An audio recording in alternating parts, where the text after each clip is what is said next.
जय हिंद साथियों, आज के इस क्लास में आप सभी का बहुत बहुत स्वागत है। तो साथियों, बिहार पुलिस ड्राइवर की नई भर्ती 2025 के लिए आज आपका प्रैक्टिस सेट नंबर 12 चलेगा। और साथियों, इससे पहले जो भी प्रैक्टिस सेट आपका छूटा हुआ है, आपको क्या करना है, यूट्यूब पर चैनल को ओपन करना है। यह है चैनल और यहाँ पर आपको प्लेलिस्ट मिल जाएगा। ठीक है, तो जैसे ही इस प्लेलिस्ट पर क्लिक करेंगे तो यहाँ पर सेकंड नंबर जो प्लेलिस्ट है ये आपका है क्लास का प्लेलिस्ट, यानी कि जो भी आपका क्लास छूटा हुआ है इस प्लेलिस्ट में जाकर आप लोग सब क्लास को देख सकते हैं। और बिहार पुलिस ड्राइवर के लिए आपको 2 क्लास करने हैं, एक 7 बजे शाम में और दूसरा क्लास शाम 7:30 बजे। तो उम्मीद करते हैं ये आपको समझ में आ गया होगा। तो चलिए इसी के साथ आज के सेट को स्टार्ट करते हैं।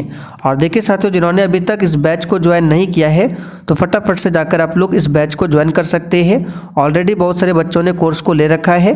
कोर्स के बारे में कुछ भी जानना हो तो ये व्हाट्सएप नंबर है, इस पर मैसेज करके आप लोग जानकारी ले सकते हैं। तो चलिए आज का पहला क्वेश्चन देखिए, पायरोमीटर किसके मापन में प्रयोग किया जाता है? चलिए 4 ऑप्शन आपके सामने हैं। बहुत ही शानदार क्वेश्चन है, बताइए इसका आंसर क्या होगा। पायरोमीटर किसके मापन में प्रयोग होता है?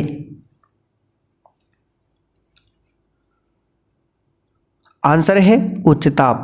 देखिए, अगर अधिक उच्च तापमान को मापना है तो उसके लिए पायरोमीटर का इस्तेमाल होता है। तो इस क्वेश्चन का आंसर है सी ऑप्शन। वायुमंडलीय दाब की बात करें तो बैरोमीटर से वायुमंडलीय दाब को मापा जाता है। किससे? बैरोमीटर से।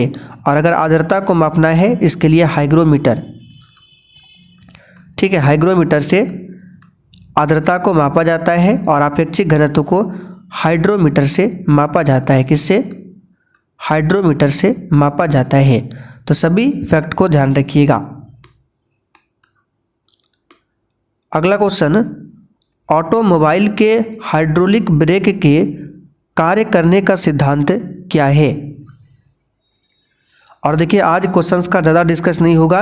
ये जो हम क्वेश्चन करा रहे हैं बहुत ही सिंपल क्वेश्चन है, ये ऑलरेडी पहले करा चुके हैं। तो 30 क्वेश्चन है, तो आपको प्रयास करना है कम से कम 25 क्वेश्चन सही करने का। तो इसका आंसर है पास्कल का नियम पर काम करता है। अच्छा, पास्कल जो है ये किसका एसआई मात्रक होता है? तो दाब का। ठीक है, दाब का एसआई मात्रक होता है पास्कल।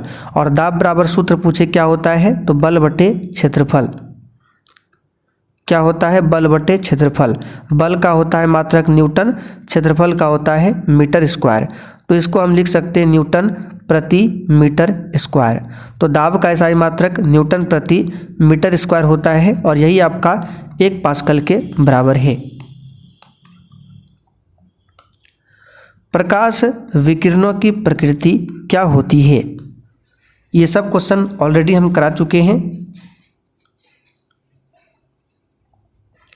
तो प्रकाश विकिरण जो है तरंग और कण दोनों के समान व्यवहार करता है। यहाँ पर सी ऑप्शन आपका सही आंसर है। अच्छा, प्रकाश की बात करें, ये आपका अनुप्रस्थ तरंग का उदाहरण है। कैसा तरंग है? अनुप्रस्थ तरंग का उदाहरण है।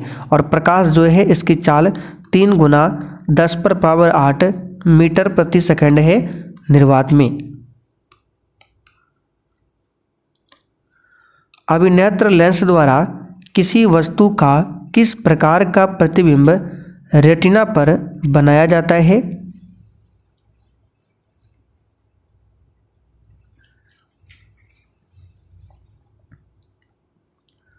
तो साथियों, अभिनेत्र लेंस द्वारा किसी वस्तु का किस प्रकार का प्रतिबिंब रेटिना पर बनता है? तो इसका आंसर अगर आपने सी दिया है तो बिल्कुल सही जवाब है, उल्टा बनता है और वास्तविक बनता है। और वस्तु से क्या बनता है? तो छोटा बनता है, ध्यान रखिएगा। और रेटिना की बात करें, इसको हिंदी में कहा जाता है दृष्टिपटल। दृष्टिपटल कहा जाता है रेटिना को हिंदी में। अच्छा, आँख से जो आंसू निकलता है तो उस आंसू को बनाने वाली ग्रंथि का नाम क्या है? तो याद रखिएगा लेक्राइमल ग्रंथि। लेक्राइमल ग्रंथि। हमें वास्तविक सूर्योदय से कुछ मिनट पूर्व ही सूर्य दिखाई देता है, इसका कारण क्या है? और देखिए, इस क्लास के बाद अभी 7:30 बजे आपका ज्योग्राफी का क्लास होगा। ठीक है, ज्योग्राफी में ऑलरेडी 3 क्लास हो चुका है, आज आपका चौथा क्लास चलेगा। तो हमें वास्तविक सूर्योदय से कुछ मिनट पूर्व ही सूर्य दिखाई देता है, इसका कारण है प्रकाश का अपवर्तन। समुद्र का रंग नीला दिखाई देता है, किस कारण? तो प्रकीर्णन के कारण। आकाश का रंग नीला किस कारण दिखाई देता है? प्रकीर्णन के कारण। अच्छा, हीरा जो चमकता है ये किसके कारण? तो प्रकाश के पूर्ण आंतरिक परावर्तन के कारण। हीरा का आपेक्षिक अपवर्तनांक कितना होता है? 2.42। मानव शरीर का सबसे कठोरतम भाग कौन सा है?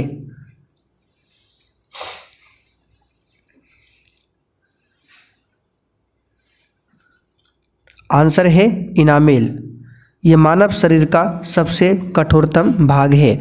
मानव शरीर की सबसे छोटी हड्डी पूछे कौन सी है? तो स्टेपिज, जो कि कान में पाई जाती है, ये मानव शरीर की सबसे छोटी हड्डी है। मानव शरीर की सबसे बड़ी हड्डी का नाम पूछे तो ये है फीमर, जो कि जांघ में पाई जाती है, फीमर। बिहार पर पहला मुस्लिम आक्रमणकारी निम्नलिखित में से कौन था?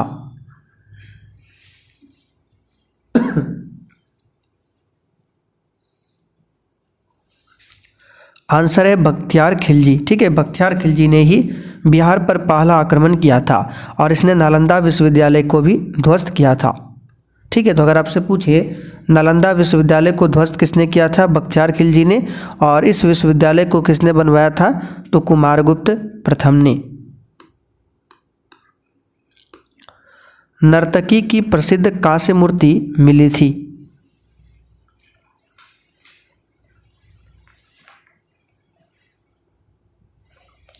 चलिए, इसका आंसर है मोहनजोदड़ो से।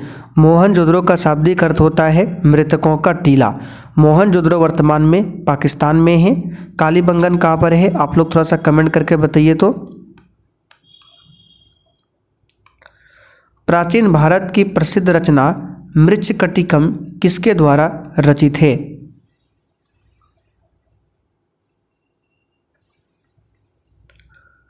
चलिए, इसका आंसर हो जाएगा किसके द्वारा रचित है?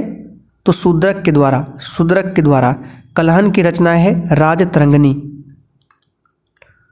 राजतरंगिणी किसकी रचना है? तो कलहन की रचना है और इसमें कश्मीर के इतिहास के बारे में बताया गया है राजतरंगिणी में। पंचतंत्र के लेखक कौन है पूछा जाता है? तो विष्णु शर्मा। विष्णु शर्मा पंचतंत्र के लेखक है। ठीक है, ध्यान रखिएगा। और देखिए, आज क्वेश्चंस का ज़्यादा डिस्कस नहीं कर रहे हैं, इसलिए आप लोग केवल आंसर लगाते चलिए। कुम्हार के चाक का आविष्कार निम्नलिखित में से किस काल में हुआ था?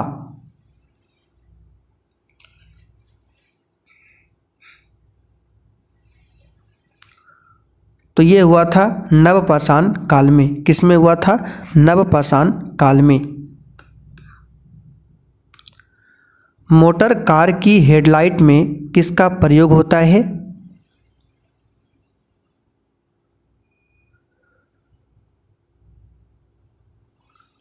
आंसर है अवतल दर्पण का इस्तेमाल होता है। वनस्पति घी के उत्पादन में किसका प्रयोग होता है?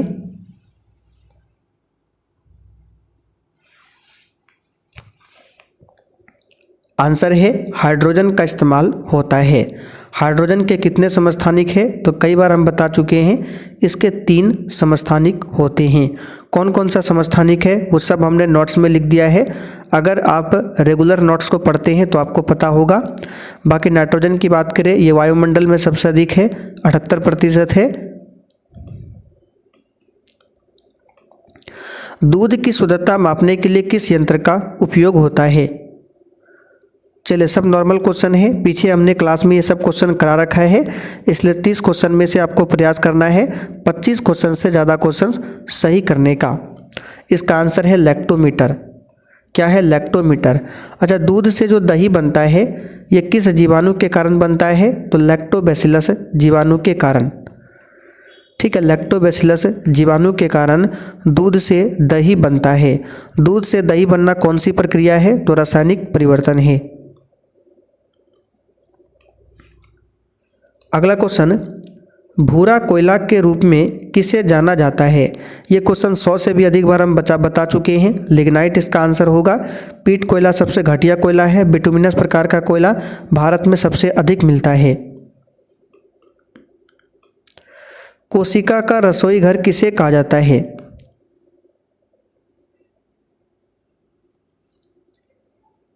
तो कोशिका का रसोई घर क्लोरोप्लास्ट को कहा जाता है। कोशिका का पावर हाउस पूछे तो माइटोकॉन्ड्रिया को कहा जाता है। माइटोकॉन्ड्रिया को, जिसकी खोज किया था अल्टमैन ने। ठीक है, अल्टमैन ने माइटोकॉन्ड्रिया की खोज किया था। माइटोकॉन्ड्रिया को हिंदी में क्या कहते हैं? सूत्रकणिका। सूत्रकणिका इसको हिंदी में कहते हैं। कोशिका की प्रोटीन की फैक्ट्री किसे कहा जाता है? राइबोसोम को। राइबोसोम को। कोशिका की खोज किसने किया था? रॉबर्ट हुक ने। चलिए आगे देखिए, नींबू का डाईबैक रोग का कारण क्या है?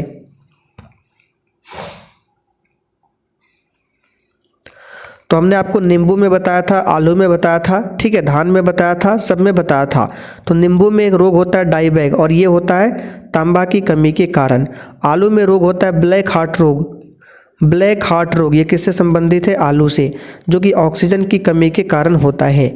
धान में होता है खैरा रोग, और ये होता है जिंक की कमी के कारण। ये सब बता चुके हैं। धान किस प्रकार की फसल है? चावल। तो खरीफ फसल है चावल। ठीक है, खरीफ फसल है चावल। गेहूं पूछे बताइए किस प्रकार की फसल है? आप लोग बताइए कमेंट करके। तो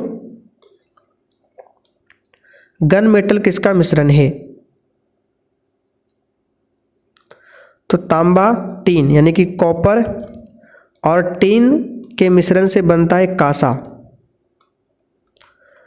कांसा। अगर कॉपर टीन में जस्ता को मिला दे तो ये बन जाता है गन मेटल। अगर कॉपर जिंक को मिला दे तो ये बनता है पीतल। अगर इसी में कॉपर जिंक में निकेल को मिला दें तो ये बन जाता है जर्मन सिल्वर। सभी को याद रखिएगा, ठीक है। निम्नलिखित में से कौन सबसे अधिक सक्रिय तत्व है? तो धातु की जो सक्रियता श्रेणी है आपने क्लास 10th में पढ़ा होगा। सबसे ऊपर होता है पोटेशियम, उसके नीचे आपका होता है सोडियम, फिर होता है कैल्शियम, उसके नीचे मैग्नीशियम, यानी कि सबसे अधिक सक्रिय कैल्शियम है, उससे नीचे सोडियम, कैल्शियम इस तरह से घटते चला जाता है। तो सबसे अधिक कौन हो जाएगा? पोटेशियम। तो देखिए सी ऑप्शन में पोटेशियम दिया हुआ है। अगर ऑप्शन में पोटेशियम ना मिले तब आपको आंसर करना है सोडियम। सोडियम भी ना मिले तब आंसर करना है कैल्शियम। तो ये आपको याद रखना पड़ेगा।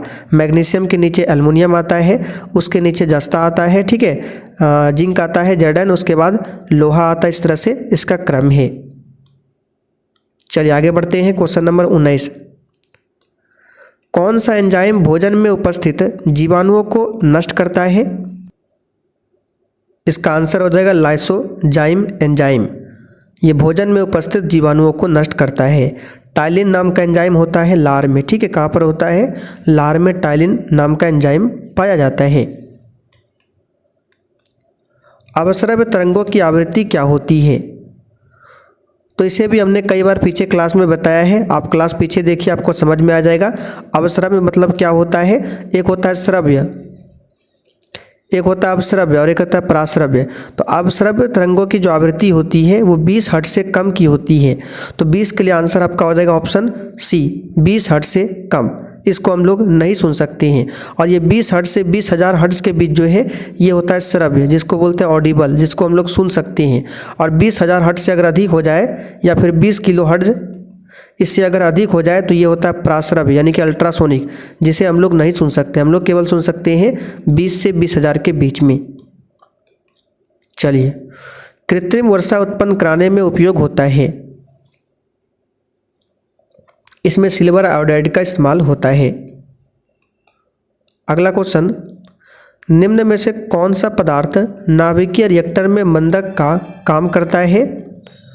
तो नाभिकीय रिएक्टर में मंदक का काम भारी जल करता है, यानी कि D2O। इसका परमाणु भार, इसका भार कितना होता है? अनुभार 20 होता है। जबकि साधारण जल का 18 होता है। अच्छा, नाभिकीय रिएक्टर में नियंत्रक छड़ के रूप में किसका इस्तेमाल होता है? तो कैडमियम या फिर बोरोन के छड़ का इस्तेमाल होता है।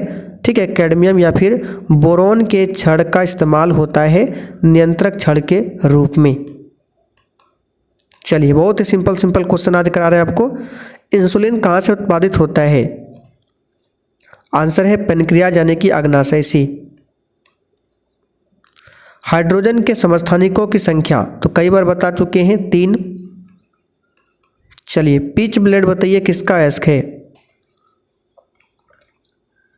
तो पिच ब्लेड जो है ये आपका यूरेनियम का अयस्क है। किसका है? यूरेनियम का। अच्छा, भारत में सबसे अधिक क्या मिलता है? अभ्रक। क्या मिलता है? अभ्रक, जिसको माइका भी कहा जाता है। क्या कहा जाता है? माइका। और अभ्रक की खान कहाँ पर है? कोडरमा। कोडरमा जो कि झारखंड में पड़ता है, यह अभ्रक उत्पादन के लिए प्रसिद्ध है। चलिए आगे देखिए, विटामिन ए मुख्यतः कहाँ पर संग्रहित होता है? इसका आंसर है यकृत में। चलिए आगे देखिए, मादा क्यूलेक्स मच्छर निम्नलिखित में से किस रोग की वाहक है? आंसर है फाइलेरिया। और मलेरिया के लिए कौन सा मच्छर जिम्मेदार है? आप लोग बताइए तो। सब बता चुके हम, ठीक है। थायराइड ग्रंथि का स्थान कहाँ पर है? आंसर है गला में। चलिए आगे देखिए, राष्ट्रीय महिला आयोग का गठन डैश से किया गया था, यानी किस वर्ष किया गया था आपको बताना है। आंसर है 1992 में। कब? 1992 में। चलिए आखिरी क्वेश्चन बताइए, भारतीय संविधान के किस भाग में नगर पालिकाओं से संबंधित प्रावधान है? तो एक है भाग 9 जिसमें पंचायती राज है, और एक है 9 का क जिसमें नगर पालिका है। तो यहाँ पर बी ऑप्शन आपका सही जवाब है। तो चले साथियों, आज के लिए इतना ही। अब आप लोग कमेंट करके बताइए आपने 30 क्वेश्चन में से कितने क्वेश्चन सही किए हैं।